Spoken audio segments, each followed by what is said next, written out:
មើលចង់ឃើញ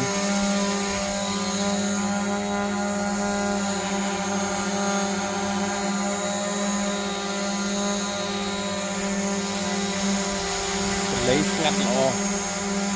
អត់សូវមានសូរខ្លាំងមិនជំរុញវាឡើងឲ្យគាត់